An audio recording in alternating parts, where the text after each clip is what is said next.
First ಜಲಕ್ ಅಂತಾರಲ್ಲ ಹಾಗೆ ಇವ್ರದ್ದು ಅವಸ್ಥೆ ನೋಡಿ, ನನಗೆ ಭಾರಿ ಖುಷಿ ಆಗ್ತಾ ಇದೆ ಇವ್ರನ್ನ ನೋಡಕ್ಕೆ. ರೈಡರ್ಸ್ ಗಳೆಲ್ಲ ಇಲ್ಲೇ ಇದ್ದಾರೆ.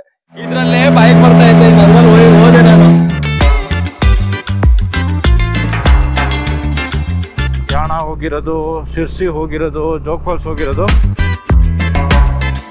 ಎಲ್ಲ ಕುಡ್ದಿದ್ದೀನಿ. ನಮ್ಗೆ ಅದನ್ನ ಅನುಭವಿಸ್ಬೇಕು ಅಂತ ಅನ್ನಿಸ್ತಾ ಇಲ್ಲ.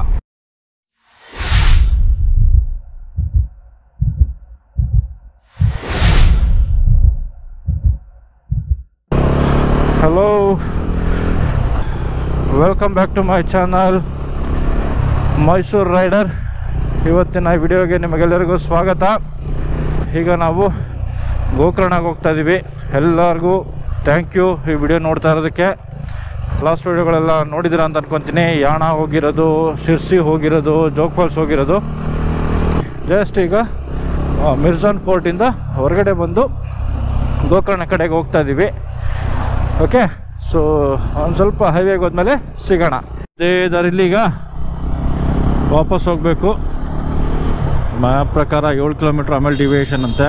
ಮ್ಯಾಪ್ ಹಾಕೊಂಡಿರೋದು ಪ್ರಣಾಮು. ನೋಡುವ, ಸಖತ್ತು ಎಕ್ಸಾಸ್ಟ್ ಆದಂಗೆ ಆಗಿದೆ. But Electral, sweet and salt soda ಎಲ್ಲ ಕುಡ್ದಿದ್ದೀನಿ, ಪರವಾಗಿಲ್ಲ. ಬಟ್ ಅಷ್ಟೇ ಸ್ವೆಟ್ ಹೋಗ್ತಾ ಇದೆ ಬಾಡಿಯಿಂದ. ಟ್ರಾವೆಲಿಂಗಲ್ಲಿ ನಾನು ಯಾವಾಗಲೂ ಹೇಳ್ತಾ ಇರ್ತೀನಲ್ಲ, ಎಷ್ಟು ನೀರು ಕುಡಿಯೋಕ್ಕಾಗುತ್ತೋ ಅಷ್ಟು ನೀರು ಕುಡೀರಿ, ಇಲ್ಲಾಂದರೆ ಡಿಹೈಡ್ರೇಟ್ ಆಗಿಬಿಡುತ್ತೆ ಅಂತ. ಸೊ ಬೆಳಗ್ಗೆಯಿಂದ ಹೆಚ್ಚು ಕಡಿಮೆ ಒಂದು 3 ಲೀಟ್ರ್ ನೀರು ಖಾಲಿ ಮಾಡಿದ್ದೀನಿ. ಆದ್ರೂ ಅಷ್ಟು ಡಿಹೈಡ್ರೇಟ್ ಆದಂಗೆ ಅನ್ನಿಸ್ತಾ ಇದೆ ನೋಡಿ. ಸೊ ಅದೇ ರೋಡ್ ಇದೆ, ರೋಡ್ ಮೇಲೆ ಬೆಟ್ಟ, ಅದರಿಂದ ಇನ್ನೊಂದು ಬೆಟ್ಟ. ನಾವು ಆ ಕಡೆಯಿಂದ ಬಂದಿದ್ದು ಅನ್ಸುತ್ತೆ ಮೋಸ್ಟ್ಲಿ. ಬಟ್ ಸಕ್ಕತ್ತಾಗಿ ಕಾಣಿಸ್ತಾ ಇದೆ.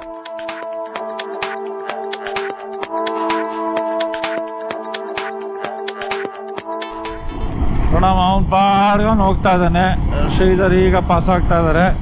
ಸೊ ಒಂಥರ ಈ ಬಿಸಿಲಿಗೆ ಮತ್ತು ಈ ಬಿಸಿ ಗಾಳಿ ಮೈಯಲ್ಲೆಲ್ಲ ಆಲ್ರೆಡಿ ಸ್ವೆಟ್ಟಾಗಿ ಒಂಥರ ಸೋತೋದಂಗೆ ಹೋಗಿರ್ತೀವಿ. ಈಗ ರೋಡೇ ತುಂಬ ಚೆನ್ನಾಗಿ ಸಿಕ್ಕಿದ್ರು ನಮ್ಗೆ ಅದನ್ನು ಅನುಭವಿಸ್ಬೇಕು ಅಂತ ಅನ್ನಿಸ್ತಾ ಇಲ್ಲ.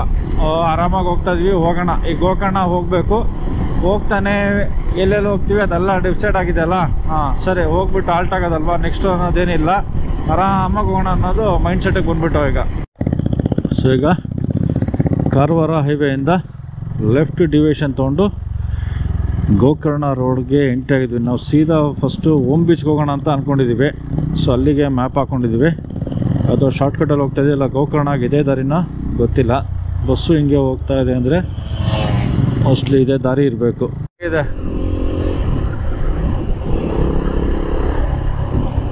ಹಾಂ ಹಾಂ, ಸನ್ಸೆಟ್ ಆಗ್ತಾ ಇದೆ. ಮೋಸ್ಟ್ಲಿ ನಾವು ಓಮ್ ಬೀಚಲ್ಲಿ ಸನ್ಸೆಟ್ ನೋಡೋಣ ಅಂತ ಅನ್ಕೊತಾ ಇದ್ದೀವಿ. ಸಿಗುತ್ತೋ ಇಲ್ವೋ ಗೊತ್ತಿಲ್ಲ, ಟ್ರೈ ಅಂತೂ ಮಾಡ್ತೀವಿ.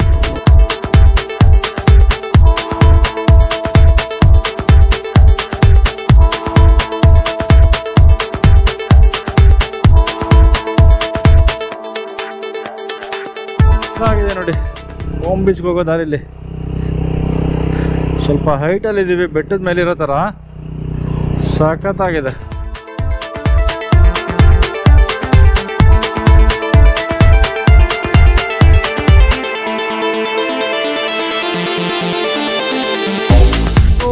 ಒಂದೂವರೆ ಕಿಲೋಮೀಟ್ರು, 2 ಕಿಲೋಮೀಟ್ರ್ ಇದೆ. ಅವಾಗಿಂದ ಹಿಂಗೆ ಸುತ್ತಾಡ್ಸ್ಕೊಂಡು ಬರ್ತಾನೇ ಇದೆ ಹಬ್ಬ.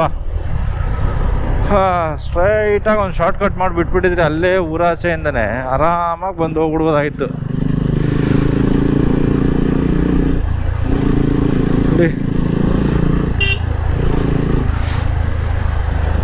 ವಾವ್, ಸೂಪರ್ವಾಗಿತ್ತು. ಅವ್ನು ನೋಡದೆ ಹೋಗ್ತಾ ಇರ್ತಾನೆ ಪ್ರಣಾಮ್ ಅಂತುವೆ. ಇಲ್ಲಿ ಇಂಥದ್ದೆಲ್ಲ ನಿಲ್ಸೋದೇ ಇಲ್ಲಪ್ಪ. ಆ ಥರ ಗಾಡಿ ಮೇಲೆ ಕೂತ್ಕೊಂಡ್ಬಿಟ್ರಂತವೆ ಅವನಿಗೆ. ಎಂಥ ವ್ಯೂ ಪಾಯಿಂಟ್ ಇತ್ತದು. ಇರಲಿ, ಬೀಚ್ ಹತ್ತಕ್ಕೆ ಹೋಗ್ತೀವಿ, ವ್ಯೂ ಪಾಯಿಂಟಿಂದ ನೋಡೋದೇನೋ ಅಲ್ವೇ.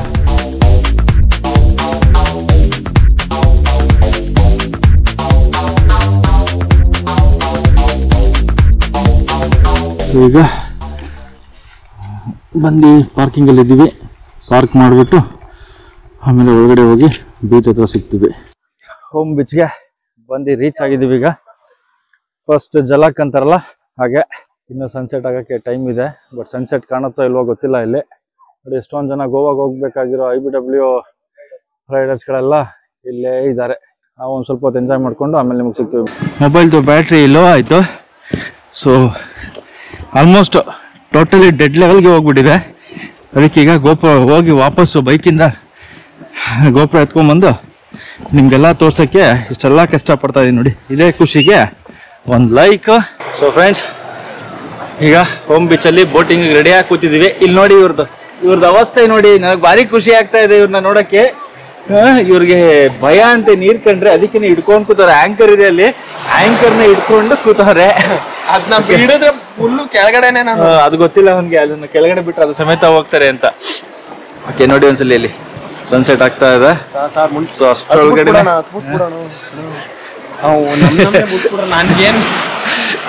ಸೊ ಸನ್ಸೆಟ್ ಪಾಯಿಂಟ್ ಅಲ್ಲಿ ಇದೀವಿ. ಬಟ್ ಇನ್ನೊಂದು 1/4 ಗಂಟೆ 20 ನಿಮಿಷ ಬೇಕಾಗುತ್ತೆ ಎಕ್ಸಾಕ್ಟ್ ಸನ್ಸೆಟ್ ನೋಡಕ್ಕೆ. ಅಷ್ಟೊಳಗೆ ಬೋಟ್ ಮೂವ್ ಆಗುತ್ತೆ ಏನಂತ ನೋಡ್ತಾ ಇದೀವಿ.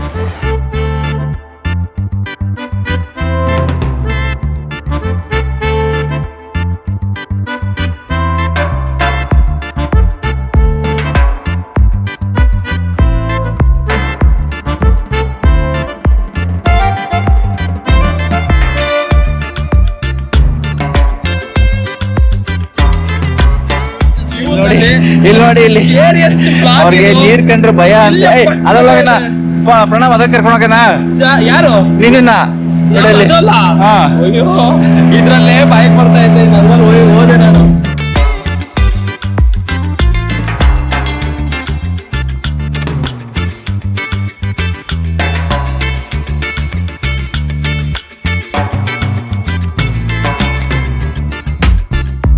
ಇದು ಹಾಫ್ ಮೂನ್ ಬೀಚ್. ಏನ್ ಬರಲ್ಲ ಅವ್ರು ಹೆಂಗ್ ಬಂದಿದ್ದಾರೆ? ಟ್ರೆಕ್ಕಿಂಗ್ ಯಾವ ಕಡೆಯಿಂದ ಬರ್ತಾರೆ? ಹೋಮ್ ಬೀಚ್ ಇಂದ ಸ್ಟಾರ್ಟ್ ಆಗಿ ಆ ಒಳಗಡೆ ಫಾರೆಸ್ಟ್ ಒಳಗಡೆಯಿಂದ ಬರ್ಬೇಕಾ? ಓಕೆ. ಇಲ್ಲಿ ಸ್ಟೇ ಎಲ್ಲ ಇದೆಯಾ? ಎಷ್ಟು ಸ್ಟೇಗೆ? ಆನ್ಲೈನ್. ಓಕೆ. ಇಲ್ಲಿ ಬಂದು ಏನು ಬುಕ್ ಮಾಡಕ್ ಸಿಗಲ್ಲ, ಮಾಡ್ಬೋದಾ? ಎಷ್ಟಿರುತ್ತೆ ಇಲ್ಲಿ? ಹೌದಾ?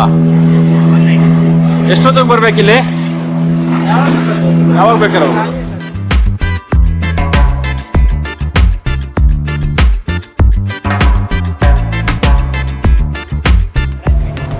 ಪ್ಯಾರಡೈಸ್ ಬೀಚಾ? ಇಲ್ಲೂ ಸ್ಟೇ ಎಲ್ಲ ಇದೆಯಾ? Tent house. ಇಲ್ಲಿಗೆ ಬರೋದಕ್ಕೆ ದಾರಿ? ಬೋಟಿಂಗ್ ಅದೇನಾ? ಟ್ರೆಕ್ಕಿಂಗ್ ಅಥವಾ ಬೋಟಿಂಗ್? ಬೋಟಿಂಗ್ ನೀವು ಇಲ್ಲಿಂದನೇ ಬರ್ಬೇಕಾ? ಅಲ್ಲಿ ನೀವೇ ಡ್ರಾಪ್ ಮಾಡೋದು? ಆನ್ಲೈನ್ ಬುಕಿಂಗ್ ಮಾಡಿದ್ರೆ ಸೇಮ್ ಅದು ಇನ್ಕ್ಲೂಡಿಂಗ್ ಬೋಟಿಂಗ್ ಸೇರಿರುತ್ತಾ ಇಲ್ಲ ಸ್ಟೇ ಅಲ್ಲಿ? Include stay. ಓಕೆ. ಈ ಕಡೆ ಬೆಳಕನ್ ವಿಲೇಜ್ ಬರ್ತದೆ. ಹಾ, ಆ ಕಡೆ ವೆಹಿಕಲ್ ಬಂದು ಇರ್ಸಿದ್ರೆ ಕಾಲ್ ಮಾಡಿದ್ರೆ ಓಕೆ. ಇಲ್ಲೂ ಅಷ್ಟೇ ಅಷ್ಟೇ 800 2000 ಇಲ್ಲಿ. ಏನಕ್ಕೆ? 8 ಅವರ್ ಬ್ರೇಕ್ಫಾಸ್ಟ್. ಓಕೆ. ಹಾಂ ಹಾಂ.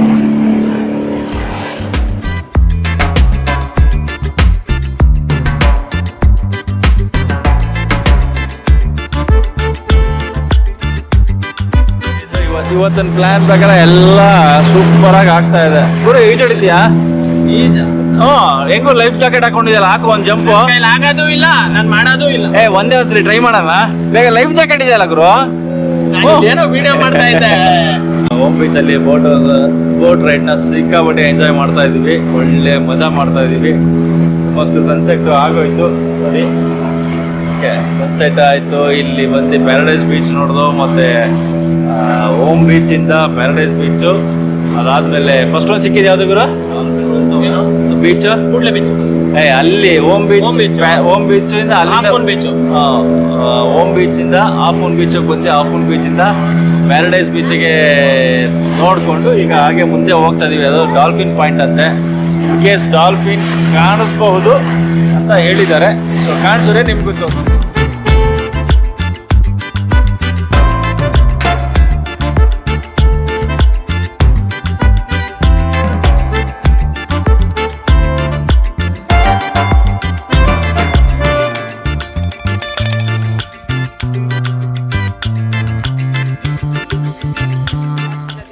ಅರಬಿಯನ್ ಸಮುದ್ರ ಜಾಯಿನ್ ಆಗೋದು ಪ್ಲೇಸ್. ಅಲ್ಲಿ ಪೂರಾ ಬ್ಯಾಕ್ ವಾಟರ್ ಸರ್. ಅವಿನಾಶ್ನಿ ರಿವರ್ ಬಂದು ಅರಬಿಯನ್ ಸಮುದ್ರ ಜಾಯಿನ್ ಆಗುತ್ತೆ. ಓಕೆ. ಸೊ ಅಲ್ಲಿ ಅಂದರೆ ಕ್ಲಿಯರಾಗಿ ಕಾಣೋದಿಲ್ಲ ಇಲ್ಲಿ. ಅದು ಬಂದು ಕಾಣಬೇಕು ಅಂದ್ರೆ ನಮ್ಮ ಬ್ಲಾಗ್ ನೋಡಿ. ಅವಿನಾಶ್ನಿ ರಿವರು ಮತ್ತು ಅರೇಬಿಯನ್ ಸಮುದ್ರ ಎರಡು ಜಾಯಿನ್ ಆಗೋ ಜಾಗ ಅಂತದ್ದು ಸಂಗಮ್ ಅಂತ. ಓಕೆ. ಇಲ್ಲಿ ಡಾಲ್ಫಿನ್ ಪಾಯಿಂಟ್ ಅಂತ ಇದೆಯಂತೆ, ಡಾಲ್ಫಿನ್ಗಳು ಓಡಾಡ್ತಾ ಇರುತ್ತಂತೆ. ಸೊ ಅದನ್ನ ಲಕ್ಕಿದ್ರೆ ಸಿಗುತ್ತೆ ಅಂತ ಹೇಳಿದ್ರು. ಆ ಲಕ್ಕಿದ್ರೆ ನಾವು ನೋಡ್ತೀವಿ, ಬಟ್ ಆ ಡಾಲ್ಫಿನ್ನ ನೋಡಿದ್ರೆ ಅವ್ರಿಗೆ 100 ರೂಪೀಸ್ ಎಕ್ಸ್ಟ್ರಾ ಪೇ ಮಾಡಬೇಕಾಗಿತ್ತು. ಸೊ ನಮ್ಮ ಲಕ್ ಡಾಲ್ಫಿನ್ ಕಾಣಿಸೋದಕ್ಕಿಲ್ವೋ ಇಲ್ಲ ಅವ್ರಿಗೆ 100 ರೂಪಾಯಿ ಸಿಗೋವಂಥ ಲಕ್ಕಿಲ್ವೋ ಗೊತ್ತಿಲ್ಲ.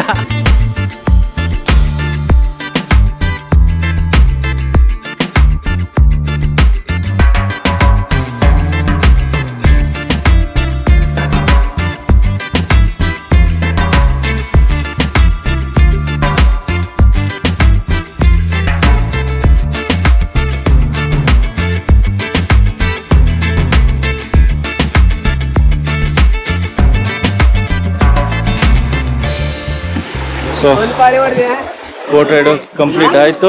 ಈಗ ಇಳಿದ್ಬಿಟ್ಟು ಕೆಳಗಡೆ ಹೋಗ್ಬೇಕು. ನಮ್ಮ ಶೂ ಎಲ್ಲ ಒದ್ದೆ ಆಗಬಾರ್ದು ಅನ್ನೋ ಐಡಿಯಾದಲ್ಲಿ ಇದ್ದೀವಿ. ಅಲ್ಲೊಂದು ಚೂರು ನೀರು ಹಿಂದೆ ಹೋದಾಗ ನಾವು ಇಳಿದ್ಬಿಟ್ಟು ಓಡಬೇಕು. ಸೊ ಬೋಟ್ ರೈಡ್ನ ಕಂಪ್ಲೀಟ್ ಮಾಡ್ಕೊಂಡು ಬಂದೋ. ಈಗ ರೌಂಡ್ ಕಂಪ್ಲೀಟ್ ಹೋಗಿದ್ದು, ಇಲ್ಲಿಂದ ಶುರು ಮಾಡಿದ್ದು, ಇದೇ ಜಾಗದಿಂದ ಶುರು ಮಾಡಿ ಪ್ಯಾರಡೈಸ್ ಬೀಚು ಮತ್ತು ಹಾಫೂನ್ ಬೀಚು ಹೋಗಿ ಡಾಲ್ಫಿನ್ ಪಾಯಿಂಟು, ಆಮೇಲೆ ಅಲ್ಲಿ ಮಧ್ಯದಲ್ಲಿ ಕೆಲವೊಂದು ಕ್ರೂಸರ್ ಬೋಟ್ಗಳು ಸಿಕ್ತು, ಆಮೇಲೆ ಬೋಟ್ ಹೌಸ್ಗಳು ಸಿಕ್ತು, ಅದೆಲ್ಲ ನೋಡಿಕೊಂಡು ಬಂದಿದ್ದೀವಿ. ಓಕೆ, ಈ ಬ್ಲಾಗ್ನ ಇಲ್ಲಿಗೆ ಮುಗಿಸೋಣ. ಫುಲ್ ಎಕ್ಸಾಸ್ಟ್ ಆಗಿಬಿಟ್ಟಿದ್ದೀವಿ. ಈಗ ಫಸ್ಟ್ ಹೋಗಿ ರೂಮ್ ಹುಡುಕ್ಬಿಟ್ಟು ಆ ರೂಮಿಂದ ಫ್ರೆಶ್ ಅಪ್ ಆಗಿ ದೇವಸ್ಥಾನಕ್ಕೆ ಹೋಗಬೇಕು. ಓಕೆ, ಆಮೇಲೆ ಸಿಗೋಣ.